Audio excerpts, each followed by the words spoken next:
Sun டிவில எல்லாருக்கும் ரொம்ப பிடிச்ச சீரியல் தாங்க எதிர்நீச்சல். அதுல சக்தி உங்களுக்கு நல்லா தெரியும். அவர் சீரியல் விட்டு விலகுறாரா? அட ஆமாங்க, சோசியல் மீடியால ஒரு பயங்கரமான டாக் போயிட்டு இருக்கு. முதல் சீசன் வெற்றியை தொடர்ந்து இரண்டாவது சீசனும் அதோட வெற்றியா தாங்க போயிட்டு இருக்கு. அப்படி இருக்கும்போது தாங்க இந்த சோசியல் மீடியால சக்தி விலகுறாருன்னு ஒரு டாக்கு.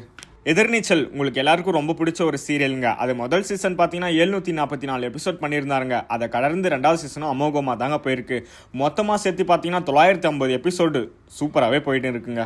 எதிர்நீச்சல ரொம்ப பிடிச்ச கேரக்டர் பேர் சத்திங்க. அவரோட ரியல் நேம் என்னன்னு பார்த்தீங்கன்னா சபரி. இந்த சீரியல் மூலிமா அவருக்கு ஏகப்பட்ட ஃபேன்ஸ் பேஜ் இருக்காங்க. அப்படி இருக்கும்போது தாங்க இந்த டாக் ஓடிட்டு இருக்கு. ஷெட்யூல் இருக்கவங்களாம் என்ன சொல்றான்னு பார்த்தீங்கன்னா, அவர் முன்ன மாதிரி கோஆப்ரேட் பண்ண மாட்டேன்றாரு, ஃபுல்லாக சண்டை போறாரு அப்படின்னு ஒரு பக்கம் ஒரு குரூப் பேசியிருந்தாலும், இன்னொரு குரூப் வந்து இல்லை அவர் கதையை விட்டு விலக போறாங்க அப்படின்னு ஒரு குரூப் பேசுறாங்க. எல்லா எபிசோட்லையும் பார்த்தீங்கன்னா சக்திக்கு ஃப்ரேம் அண்ட் டைலாக்ஸ் எப்பவுமே இருந்துட்டு தான் இருக்கும். அவருக்கான ஃபேன்ஸ் எப்பவுமே இருப்பாங்க. இப்பெல்லாம் பார்த்தீங்கன்னா அதிகமாக அவரை காட்டுறது இல்லைங்க. அது ஏன்னு தான் தெரியல.